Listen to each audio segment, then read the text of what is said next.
to Sisters in Company Talking About It live show. Hosted by me, Dr. Sharon Cradle and Sherelle Higgins. We will be discussing intriguing, intricate, inspirational, informative, and intelligent topics with our individual twists and talents. We will present real stories, real solutions, and engage in real talk. So we invite you to be our company every Sunday afternoon at 3:00 p.m. as we focus on transcendent thinking that will move you forward. You become the company you keep. What company do you keep? Oh yeah, we are biological sisters by way of the south side of Chicago. So get ready to keep company with us and our guests as we talk about it.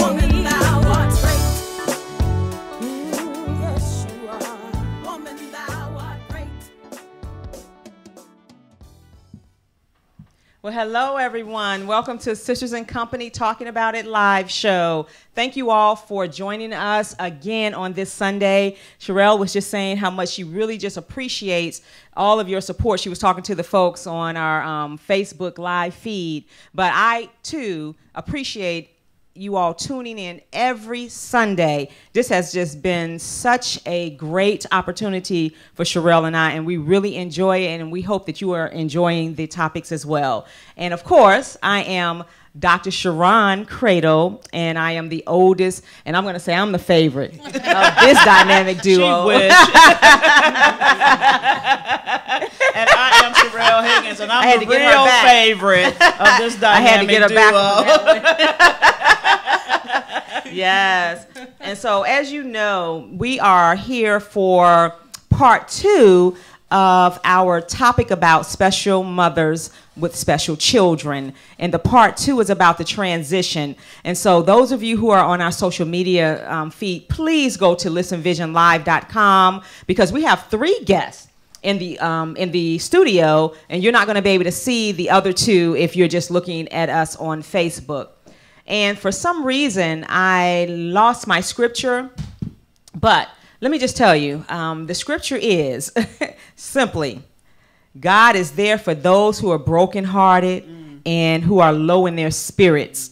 And the reason I selected that particular scripture is because we know that when things happen to us, whether it's having, children with disabilities or just anything in life, sometimes we can get brokenhearted, right? Or sometimes we can be down in our spirit. But we are here with these 3 women who are mothers to children with special needs to tell you that that's not the end of the story and that God has been with them 100% of the time. And so we thank you all for being here. We're going to introduce everyone in a second, but if you want to call in, you call in to 833-202-8255 to join the conversation. And if you're putting messages on our Facebook feeds, then we'll try to get to your question, but it's just so much easier, and you all will help us out dearly if you just called in, 833-202-8255. So I think, Sherelle, you wanted to make an announcement? Well, not an announcement. I just wanted to say that yesterday, I want to say happy belated birthday to Brother Hurley. Yes, Hurley Jackson. Hurley Jackson turned 60 years old. We had a great time celebrating his birthday. We did. And I also wanted to share a story of persistence and triumph. Right? Wow. James Ward went to Virginia State with us, and James Ward graduated from Virginia State today. So he just stayed with it. He served our country. Thank you for your service. Never too late. And he's hung in there, and he decided he was going to actually get his degree, and he did just that. And he had a cookout yesterday in which we had a blast, right? Had a great time. Never too late. Never too late. I met 3 new Trojan women yesterday, Janine, Kelly, and Tracy. They were phenomenal. Janine and Tracy met each other. They was the first people that they met on the yard, and they are still friends today. Wow, and so, that's the kind of Trojan spirit that I like to be around, right? That's the company I want to be around. And I just want to say that I enjoyed talking to those ladies, and we had a great time yesterday. And congratulations, Ward. Yes, James Ward. So I see I have some Virginia State alum on our Facebook feed. So when you all see him, or just send him a note saying congratulations, because that is awesome.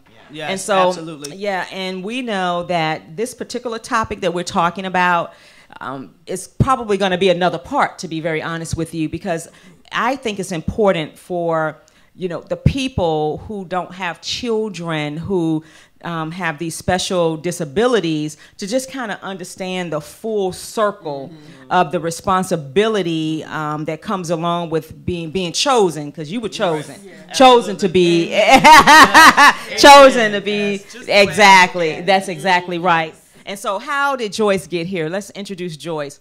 Joyce Walls. Joyce Walls was on our Facebook feed yesterday, and so she's connected. She and I are connected through a mutual friend, Nikki. And so when I saw all of the responses that Joyce was putting out on Facebook while we were having a conversation, I said, oh my, she would be perfect to come. So we talked, and Joyce, welcome. Thank you for coming, and thank you for your commentary and for being a part of the show. And to my right, we have Muriel Williams, and then we have Tanya Lee, who were on the show last week. And so what we want to do is we want to, start where we left off with Tanya and Mimi, because they were talking about, everything that they had to do, to prepare their children and go to the school to make sure that the children had what they needed. But we really wanted to talk a little more intimately about family support, friends, when they found out you had a child with or children with disabilities. Can you all talk to us about that experience? What was that like for you? Did you get a lot of support? Were people concerned about you? Just talk to us openly about what that experience was. Well, I'll go ahead and start. I'm sorry. Well, for me, I did receive family support. That's awesome. And I still receive family support when I ask for it. The only time I feel like I don't get family support is with my day-to-day activities, such as physical therapy, swimming, speech, just those activities, dancing. No, I don't get that support because everybody's busy. Right. Now, if I have somewhere to go, if I need to travel, I do have my mom who'll be there, my sisters who'll be able to pick them up from aftercare. And so I do have that family support. So I'm thankful that I'm not alone in this journey. And Tanya? So I have a couple of family members and my sister, of course my husband, and my favorite neighbor on the block, Mrs. Richardson. Okay. So I don't know what I would do without Mrs. Richardson. Okay. So, and my mom has passed away, so he thinks that she's his grandma. Okay. Yeah. Okay. And Joyce? For me, I am so blessed because my mother is the main person. Along with that, I have all my sisters, my brothers. I mean, when my son was coming up, because it was so stressful, he was also hyperactive. Right. So along with the autism, he was hyperactive, and he needed to be able to run that off. Right. On the weekends, I did not give him medication. So he was allowed to be himself during that time. But my mother and father would take him for a month at a time. During the summer. Oh, wow. That's beautiful. My mother understood. She was like, no, you go ahead and take some rest, because he could make me pull my hair out, and so I was blessed. I'm going to tell you straight up and down. I was absolutely blessed. And then he would go like from my mother's house, because he could drive her nuts too, to my sister's house, and then my other sister would, take him, my brother, So my whole family has really, I had a sister-in-law who took him for a little while. My whole family. And so it's a family effort, and Absolutely. you all, of course, the child as well as you have to teach your loved ones who are caring for them how to care for them. And so let me just say to you anecdotally, being a former special education teacher as well as a supervisor of special education for a public school system, anecdotally, what I observed and came to understand in my experience was that if you were married, it was a strain on the marriage, particularly with the fathers. The fathers, from my experience, did not necessarily accept that there was a disability, and they tended to be more in denial about it. Did you all experience that? Yes, I did, and actually I still do. Okay. Actually, he's my ex-husband. He doesn't feel like my daughter has special needs. Okay. Just because she talks, she runs, she do what you ask her to do. That's it. So now, for in comparison to say, well, educationally, does she have special needs? He's not academically involved. So anything else, but because she can run, her and her sister can play, she can have a conversation with you, she can get on the phone, iPad, turn the TV on, just what, you know, a child would do. He doesn't feel that she has special needs. He feels that I'm the one putting that on her. Her. All right. So let me ask you this. So you said it was your ex-husband. If you don't mind, did you all get a divorce before or after her birth? After her birth. Okay. And actually, it was, even though we knew something was going on because I was still with him when she was diagnosed and got in the IUP, he never really got involved in any of the medical testing, going to the doctor's appointments. This was the end results. When she was diagnosed with autism, he was like, okay, whatever. I was just, he just wasn't involved. It was still a denial. Just denial. Yeah, it was just a denial. And Now, what I have noticed a lot is that usually it's the man who, especially like in the case of a son, that no, can't be anything wrong with my son. Now, my husband, my ex-husband, he did kind of bring me into the realization that there's something wrong. Okay, I was all out to cure it. I like that. Yes. I was out to cure it. Yeah.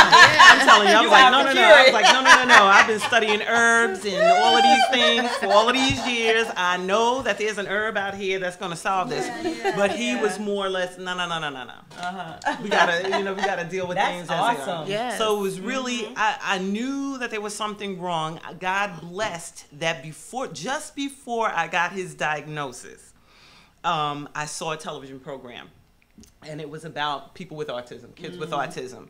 And they talked about the many different levels because, many years ago, there was only one level. That was the Rain Man. Yeah, Rain Man, that's so, right. So at that point, they started talking about, in this documentary, they started talking about the many different levels of the autism spectrum. That was the first time I ever heard that spectrum. Yeah. So my son was diagnosed when he was 9 or 10 years old. Before that, he was just what they call PDD, pervasive development, like a PDD. Pervasive developmental disability, and what that means is that some of us walk around with characteristics that mimic a certain type of disability, but we don't have enough of them to kind of say, that's what it is. And so when you hear that PDD, that's what they're talking about, that you have characteristics, but it's not enough according to the the DM4 and all that you actually have that disability.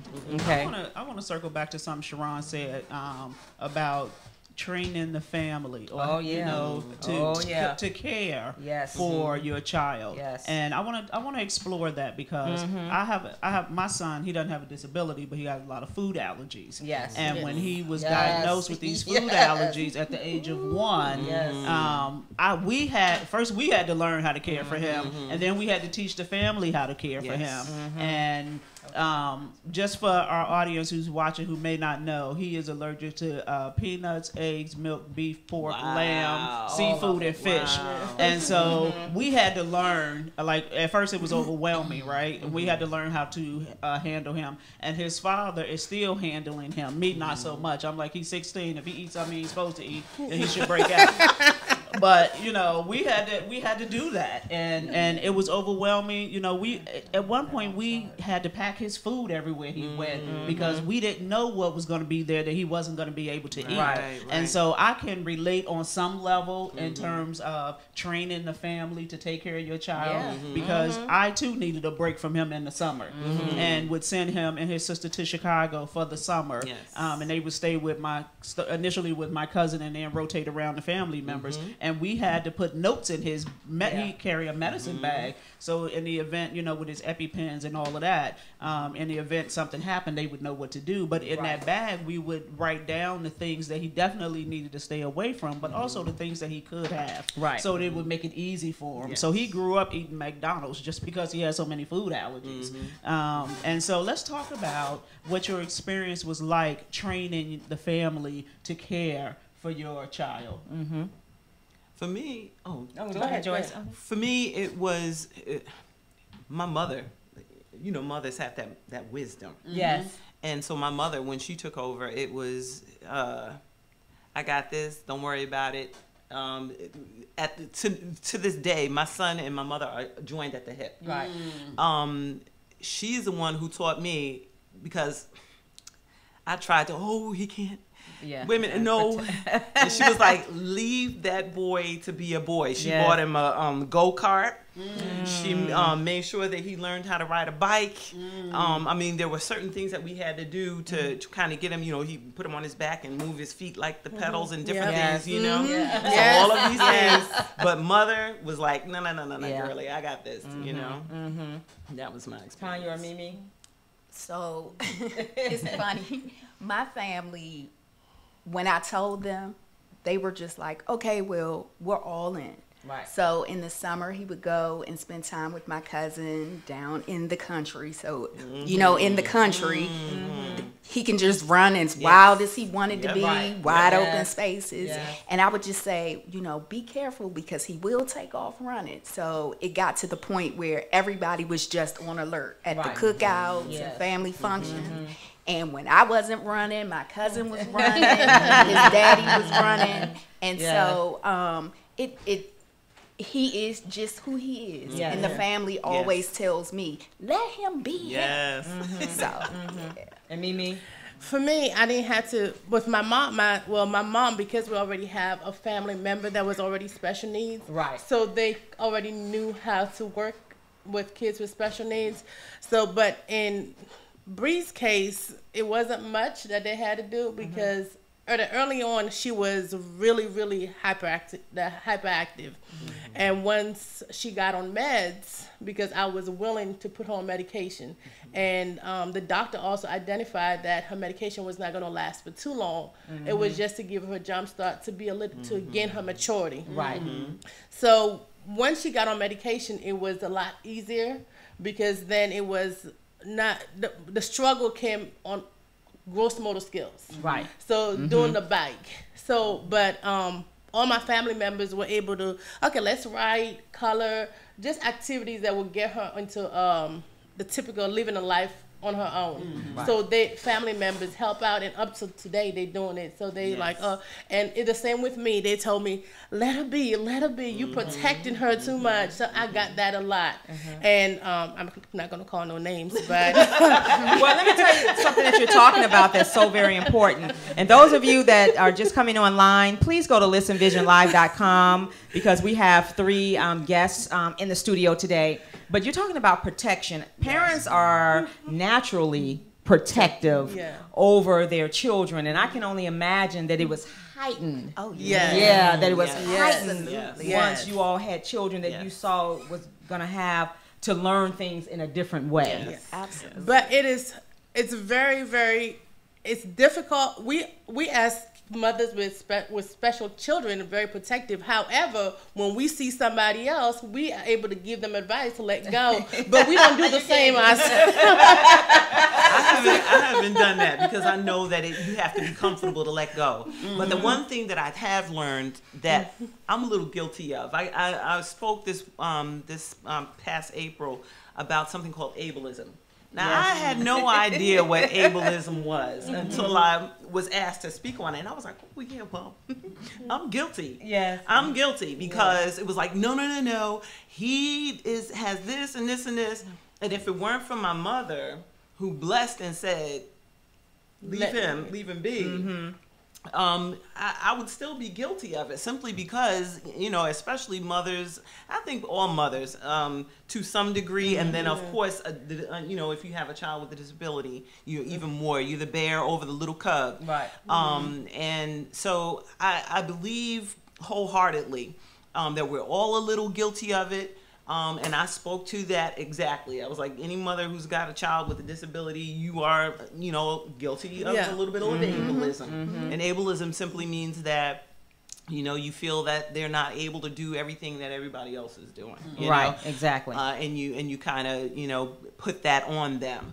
It's a little bit of a label that you place on them. But any parent, I think, is guilty of it, and certainly if you have a child with a disability. And we talked about this last week in terms of strengths. You find the strengths of your child, and just like with I call typically developing. Neurotypical. Yeah, exactly. What's that word? Neurotypicals. And I call them typical developing All right. children. I want to be politically correct, so I need to get this lingo down. Yeah, they can't necessarily do everything either, right? Yeah. You find their strengths. for sure. It's the same thing. And they usually don't even want to. I'm gonna tell you, and the thing about it is that a child with a disability doesn't want to do a few things too. You are able at some point to see the separation, the person, and then the person's disability. Yeah, You're right. able to see them, and Exactly. then you learn how they kind of work within each other, you know, to create the person that's standing in front of you. Right, and that's why I wanted to have you all back. So let's remind our audience the ages of your children, because this particular segment is going to be specific to, you know, going through school. Once they get to a certain age, you know, the services that's available to them and some things that needs to happen. And of course, Joyce, your son is 25. 25. Child, he's 25. 25. Right. Look, are you sure, Joyce? No, I got stuck on it because she said it before. Right. She's 26, right? And I'm like, 25. Yes. And so Joyce has gone through the full gamut. Yes. And I think it's going to be beneficial for Mimi and Tanya to hear some of what Joyce had to do as her son started to transition from school. And Mimi, remind us how old Bree is. 10. 10, and Tanya. X is 11. Is 11. All right, so let's talk about that, because your baby is getting ready to go to middle school. Yours is already in middle school. My baby's already Right, in X is middle already school. in the middle school. Yeah. And so we know that if they're in the public school system, you know, they're under IDEA, there's a requirement that the school, along with the parents, develop a transition plan. Yeah. And so let's start with Joyce, right? And work our way up, and then talk to you all about the experiences that you've had and what you see as very important for your children as they matriculate through school. So the first thing that I want to tell everybody is to, right now, if you have a child that's under 18 years old, right now, go and apply for DDA, Developmental Disabilities Administration. The reason is because it takes a few years. My son, I signed him up when he was 2 years old. If you wait until they're an adult, then you're going to be on a waiting list 20 miles long for how many years to get adult services. So apply right now. If your child is 1 year old, apply right now, because it's going to take time. They'll come and visit your home and the whole 9 yards, and make sure that they have a disability.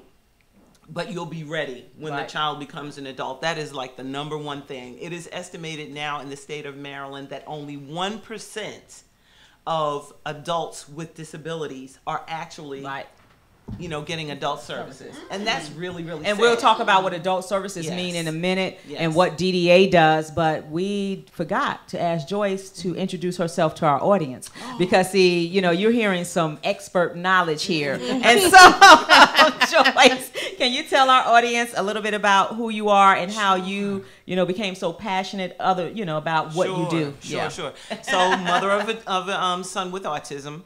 I have a nonprofit organization, the Joy of Life Developmental Institute. I'm the president of the organization, and we help with recreation, with resources, and public outreach. Community outreach. Yes. So and where are you based?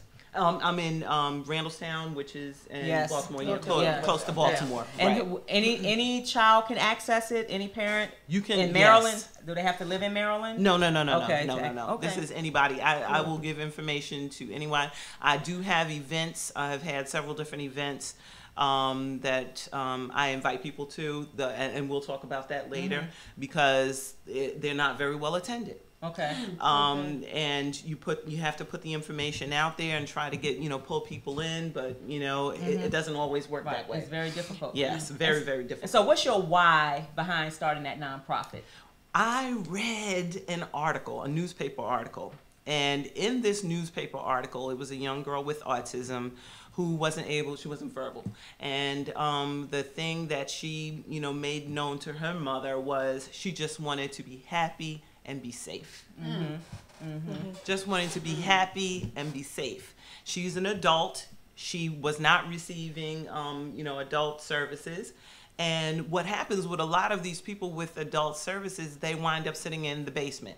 Looking at television because mom and dad still have to go to work. So what happens? They also then become disconnected from the community. They then wind up with a lot of them weight problems and other health issues because they are sedentary all of the time.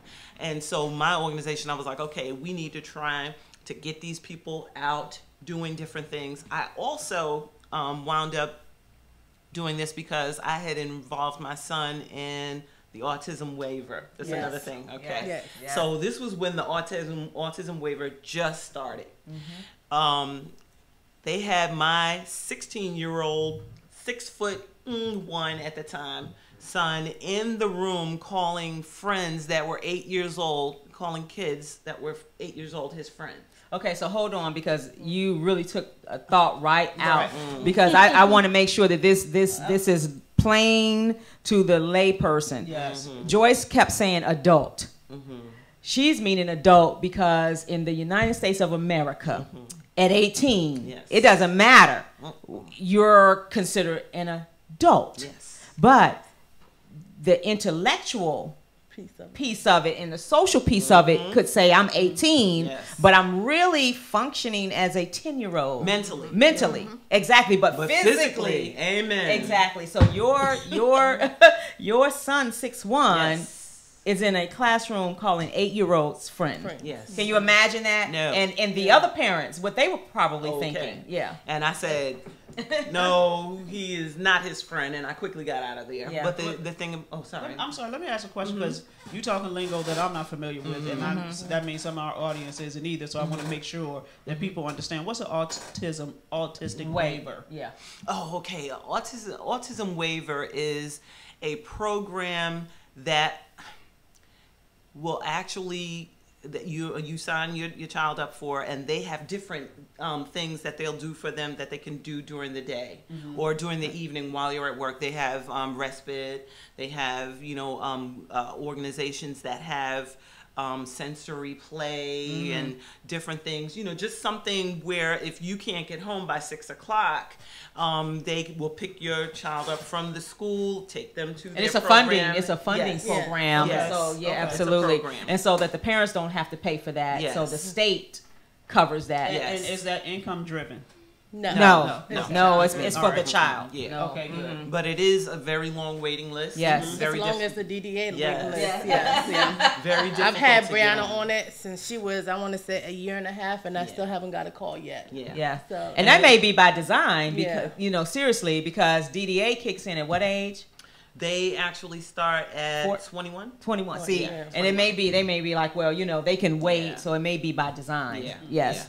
And at the time, they didn't have very many organizations that had programs, and so there was a mixture of kids, and I said, this is not a good thing. And the reason that DDA, that's right, 21, I've been away from it for a minute. The reason that it's 21 is because students who are labeled children with disabilities and they have an IEP can stay in the public school system until they're 21. Yes. Oh, wow. So the services should be provided in the school, and of course, going to the home, whatever services are provided. And so DDA is like, well, they can stay until they're 21, which a lot of them do. And then when they come out, they can transition to get additional services, adult services. Yes. So it really is, important that you apply now because I have so many people calling me, one son, boy, he just called me like just about every day. And I said, Speedy, I'm not ready yet. I'm not ready yet. This was when I, first began. And it's a really, really difficult thing because people with autism know. They know. They know they're different. And my heart breaks for them because they know they're different. There are different disabilities where they don't really know that they're different. They just simply are who they are, and they get it. But specifically autism, they know that they're different. My son knows he's different. Yes.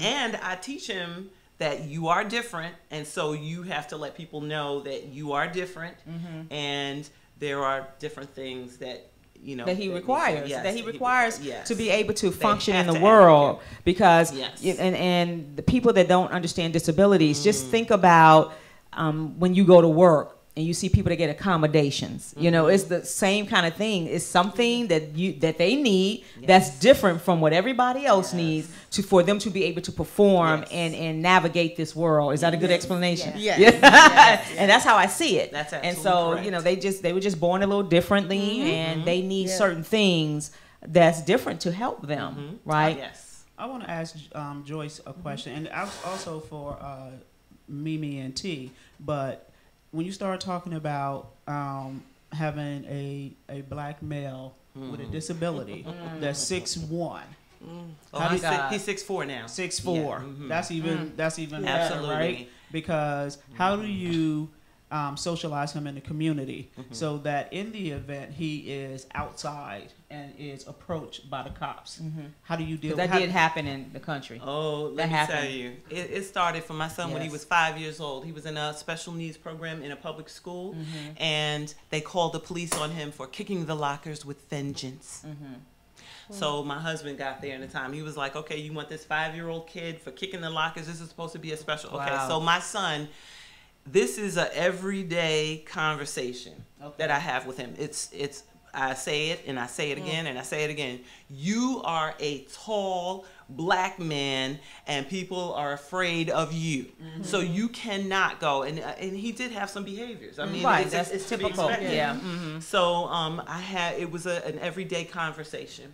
Every day, just reiterated over and over and over again for him. And does he difficult. comprehend exactly? He does now. Okay. He does now. For years, he was afraid of the police. I mean, from 5 years old on up. One time, he was actually sitting on a bench in front of my brother had taken him to his girlfriend's house, and they were like, "All right, yeah, you want to sit?" He wants to sit outside. Well, he was sitting outside talking to himself, and someone in the place called the police on him. The police officer, praise God, was familiar with people with autism and said, "Come on, man, let's." I'm telling you, I have been blessed, girl, blessed. Yes. And people around me, that understand and know. But in the interim, that they don't know. There is a wonderful, and I can get this information for you. There is a woman who made some videos. She made videos for the police, and she made videos for you to show your child how to interact with the police.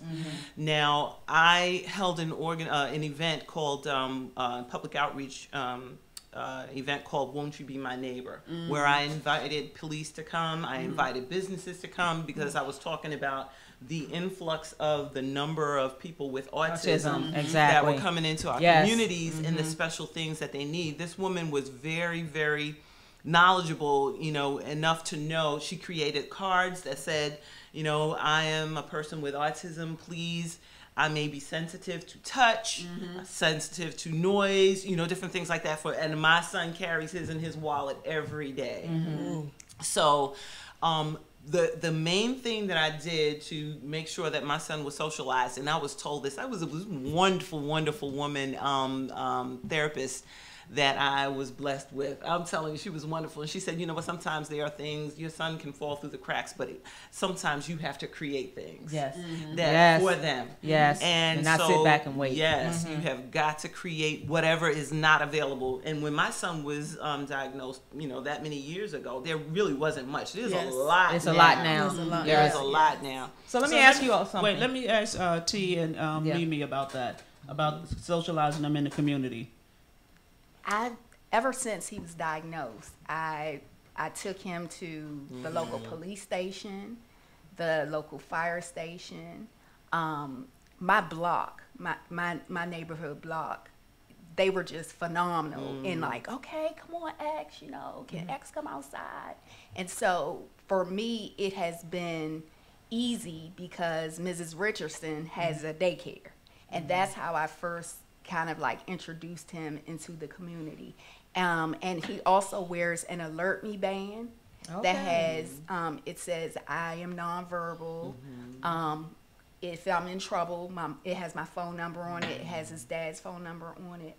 And one of the hardest things that I had to do, but I realized that he is a young black man. I had to teach him arms up. And you know, hands up, and he really still to this day, I'm like, if they tell you to raise your hands, what do you do? And he'll put both arms up. And so I'm still, because he's 11, learning how to maneuver that. And so it's been a challenge. And for those of you who are watching, again, we ask you to go to listenvisionlive.com so you can hear and see the beautiful guest to my right. But we know that autism is a communication disorder. And so what do we mean by that? Joyce just kind of talked about some of those things, you know, sensory. And what do we mean by sensory? You know, I was sitting in church today and it was cold.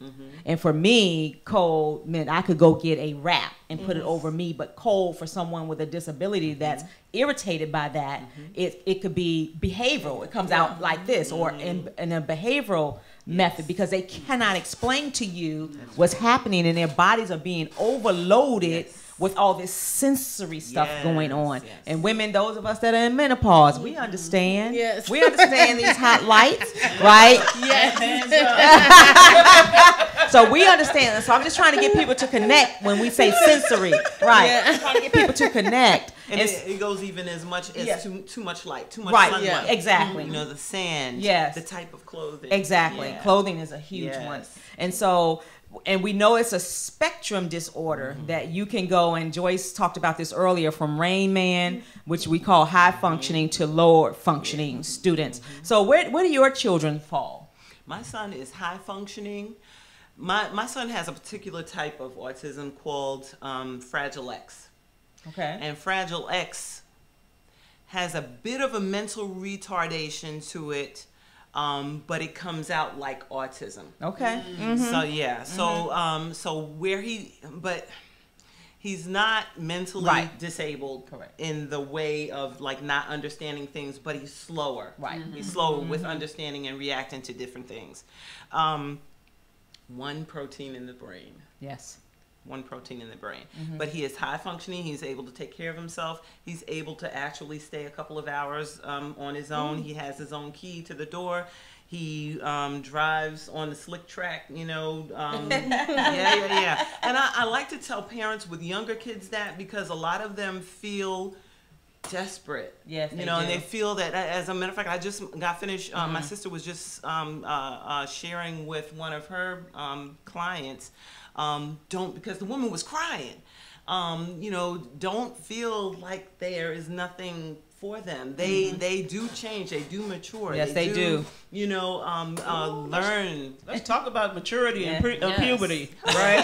because they still go through it, right? Absolutely. You've been through it, and T going through it. I'm going through it. And so, and women, as we know, go through puberty a little bit different than boys. So let's talk about that. Let's talk about what that's like. I know when Walida come on the show, I know she's going to talk about it. We've had conversations about that before.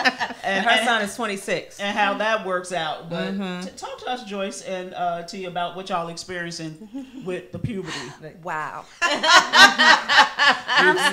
I'm still trying to get used to this.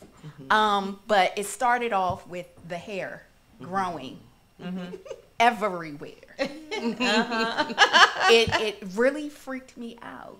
And then he's always liked women, but now it's more of a, oh, let me hug you, let me stroke your face, let me put my hands on your face, and then he'll just slightly sneak in, try to get a kiss or a hug, and I'm looking at him and I'm like, first of all, boy, I'm your mama. So I have to go and like redirect him. Right.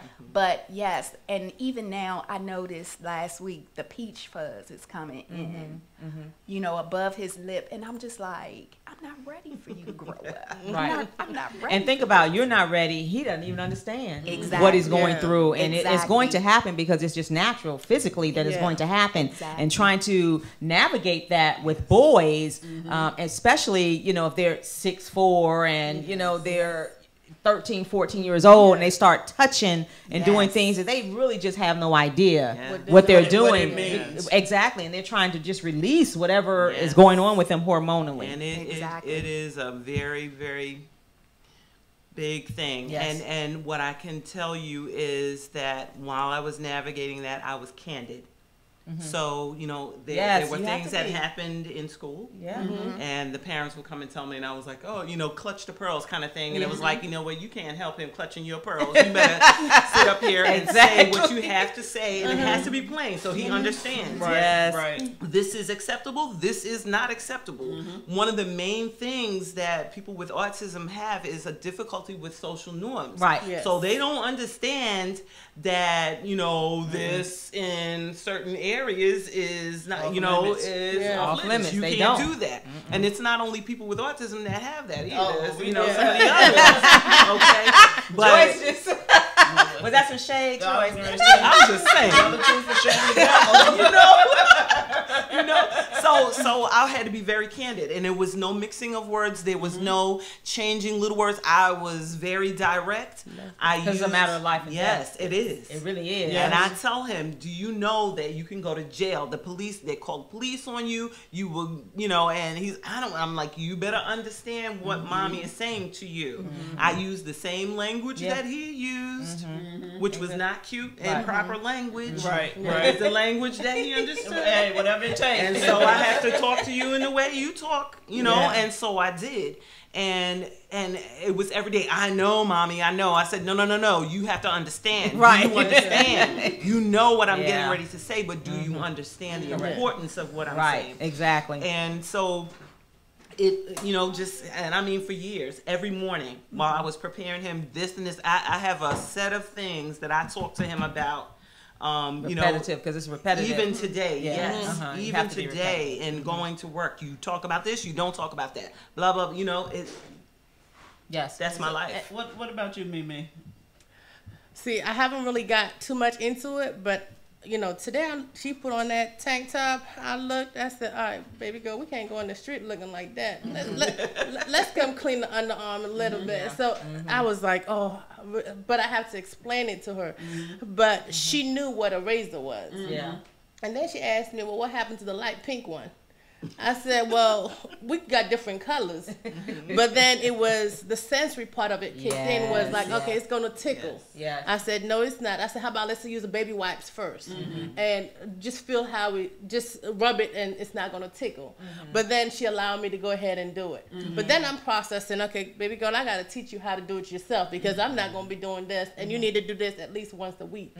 But we haven't got to the other piece of puberty yet, but I've already started prepping her as to this is going to happen, because she's about to turn 11 in August. Yeah. So that transitioning is going to happen, and how you have to take care of yourself. And so, did any of your children get applied behavioral therapy? Yes. Okay, and they came into the house. Can you all talk to our audience about what that is? Because we keep saying it's a communication. They're nonverbal for the most part. They don't truly understand, and the social norms they don't really get. And as they start getting older and you know, just start maturing, sometimes the behaviors can be so extreme because they're just trying to communicate with the world. So can you talk to our audience about that?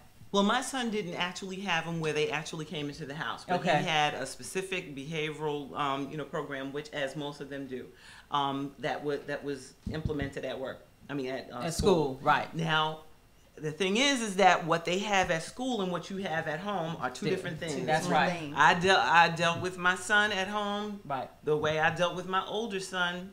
And he had certain things that he had to do, and the swiping of the tables and the kicking over, you know, it didn't work at home. I think that's a great. I'm with. I think that's a great example, Joy. She said that. Did y'all see her face? She meant that too. Well, and I can only imagine that the stimulus that he had at home was less than what he would experience at school, because he has other children. There's a lot of demands. There's a lot of happening in school, and so sometimes in school their behaviors would be more extreme versus at home. And they, you know, he did come home a couple of times with his whole front scraped up. his arms scraped up, you know. So one of the things I did, I went to the program and I said, okay, no holding, no using holds on my son. Because they don't talk about use them restraints. now. Yeah, I think they're outlawed. Yeah, they don't do them now. Huh? What's the holds? Any type of restraint. Yeah, restraint. But I don't know if they're illegal or outlawed now. But there's some reasons why. Because because there are some protocols that have to be followed and some training. And so if the child is eloping or if a child is hurting him or herself, the school has to do something so that they won't hurt themselves. And so that's a whole different conversation. Yeah. And you know, I have come a couple of times and saw him in a padded room. Yeah. And you know, so there was some conversations that I had to have with people around, you know, about treatment of him when he was in that state. My laptop is plugged in. Is that thing charging? Is that on? Can you turn that thing on? I think that's what's going on. Oh, okay. Maybe it's turned off. Sorry. There it is. It's all turned off. Okay. No wonder it wasn't charging. Lose everybody. All right. So what about T and Mimi in terms of any type of behavioral things? So X has been in ABA for about Applied a year behavior now. analysis. Yes, and the therapist comes to our home and teaches him life skills. So now he dresses himself. Right. She also does things with him in the community, like take him to the park, take him to the store, so that he is getting the basic life skills, independent of his dad and I. Right. So and behaviorally, getting him used to being around different things that are different and crowds and all of that stuff. Exactly. Well, Bree hasn't had ABA therapy. Okay. We pretty much just do the basic occupational therapy, but if I'm like us coming here today, I already told her this is where we coming. So she's already prepared. She knew as long as I give a heads up as to where we going, I normally don't have a behavior issue with her. When I did my psychological evaluation with her, it was recommended that service is available, the ABA therapy. But because she's having so many other services, I have nowhere in my schedule or in the ABA to add any more to it. So, but I don't have too much of a behavior issue. I think I have more at home because she's comfortable at home than the teachers see at school or out in the public, because the aftercare doesn't complain to me, or nor does the school does. But at home, I'm like, oh, she don't, you know. So I have more problem. But then part of it, my oldest daughter said, well, what she does at home with me, she feels like I'm a little bit too lenient with her. Oh, that's what your daughter told you? That one told me right there. She's like, you over here hemming me up. I'm going to need her to get hemmed up, too. She said, well, when we're over Daddy's house, she don't do that. She only does that here. So I was like, oh, okay, maybe I need to change my behavior. You need some ABA. Yeah, exactly. So that's part of my guilt. So I got that. And so Mimi used an acronym. She used OT. So we know that a lot of our children with special needs get a variety of services that help them in one fashion or another. So you talked about occupational therapy, and occupational therapy is for fine motor skills and things that we kind of take for granted, us, because if your fine motor skills are off, that you're going to have a hard time in life. And then we talked about physical therapy, and physical therapy is about your gait walking, making sure you can get around safely and all of that. So in speech language pathology, which is huge, and they do quite a few things in speech, depending on whether or not, I think it's pragmatic language. And so do your boys and Bree, are they getting those services? Do they still get I know yours is grown now, but he's still getting those services? He doesn't get those specific services. The IP is different from the IEP. That's right. Yeah. But he did get those services when he was younger. One of the things, when my son was first diagnosed, he wasn't very verbal. Right. So I was like, okay, he needs sign language. Well, we don't have anybody to teach sign language. I said, well, you need to find somebody to teach him sign language. And it actually it broke the language barrier for him. Okay. So I continued. I was like, okay, he needs sign language. He needs, his large motor skills. Yeah. He had no problem with, but he did have like problems with the fine motor skills. Right. But he He's fine now. I think that one of the biggest things, we can do is to continue to socialize our children in a way that wherever you go, they go. That's right. Exactly. Yes. I was really worried, when I got on the airplane. I was like, oh my God, Jesus, you gotta bless me because. So I just made sure that we got on the plane first. I made sure they understood that I had a son with autism. I made sure he had his portable DVD player with all these things. My son likes to get on the airplane and fly everywhere now. Amen. Mm-hmm. It's probably soothing to him. Yeah. That would be interesting, though. Well, I was really worried because because of the close proximity, to different things. But his brother sat on one side, I sat on this side. He was sitting in the middle, and he said, "Let me watch out. That's the 1-2. That's the 1-2 setup." He recognized it. And then he had what he was comfortable with, right? Yes. And so he was able to occupy his mind. I made sure he had his earphones fine. Yeah. So Bree receives occupational therapy, which they're working both on fine motor skills and gross motor skills.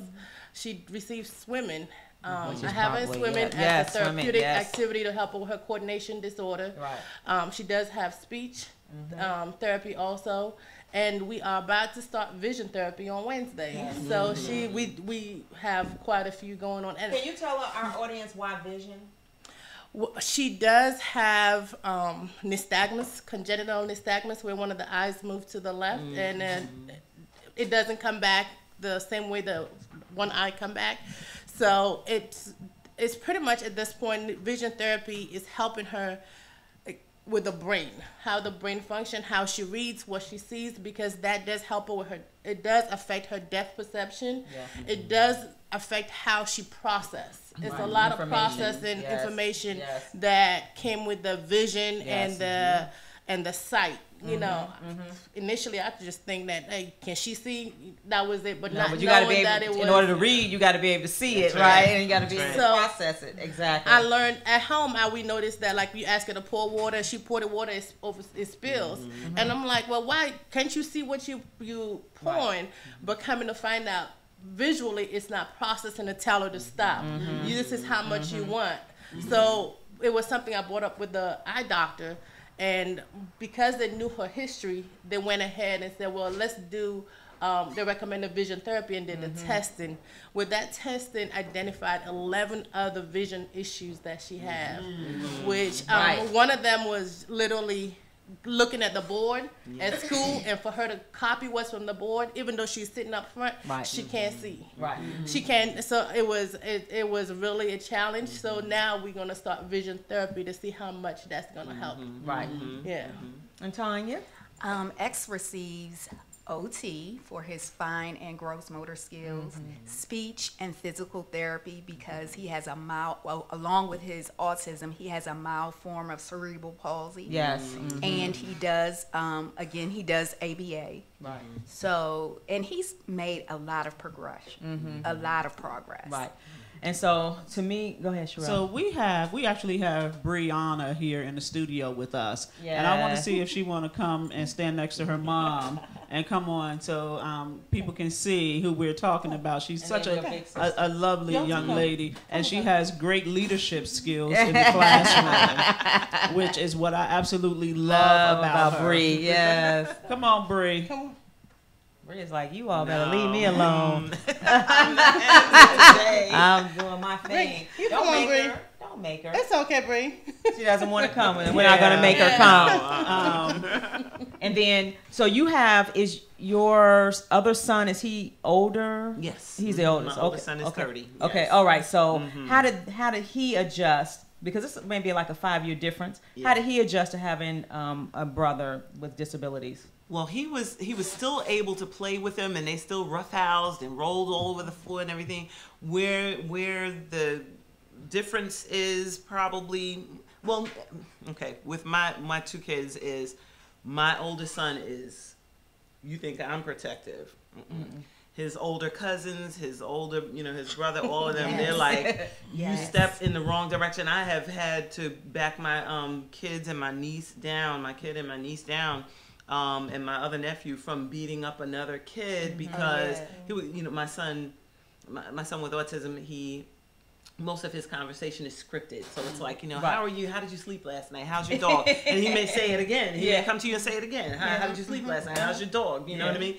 And so that is one of the things that's difficult for neurotypicals to, especially young people, to understand. Why you keep asking me the same question? Right. So my kids, my niece and nephew and my son, they were ready to have lay take hands. care of They call it lay hands. Exactly. Yes. So I had to teach him how to deal with other people where dealing with your brother. Exactly. Well, I have a nephew who's 31 with autism, and he is very protective of my son. Oh, so they can roughhouse and they can play, but if I even try to correct him, he put that hand up so fast, like no. But even ex's cousins, like you said, we were at a birthday party, and one of his cousin's friends said, "Well, why isn't he talking to me? Why doesn't he want to talk to me?" So my little cousin Nemo said, "My cousin X can talk when he want to. He just don't want to talk." That was a good answer. That was a good answer. That's right. To be protective. Yes. And to just kind of understand, when you see anybody with a disability, again, there's a lot that goes on, and again, we said we want people to show some compassion, some love, and lend and helping hand, and stop being so judgmental, because it's not you. That's right. Exactly. Because you don't know when it'll be you, and one day we'll talk about folks and children that are in terrible car accidents or something, and they start having these traumatic brain injuries. I'm just saying, be kind to people. That's all I'm going to say. And so, a long way. Yes, we have run out of time, Oh, right? goodness. And I want to thank our guests for coming on here, being so open and so transparent about this. Because we don't know their struggle. We don't. Because we haven't walked in their shoes.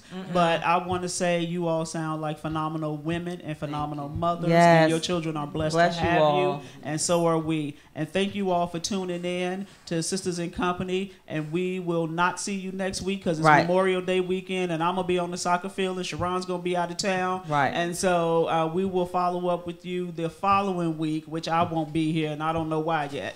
But I will be here. I know I have something on the calendar. I'll I just be can't here. remember what it is. So Sharon will be here to bring you Sisters in Company with a guest co-host, I'm sure. Yes. Thank you all for tuning in. Have a Yes, great thank Sunday. you all.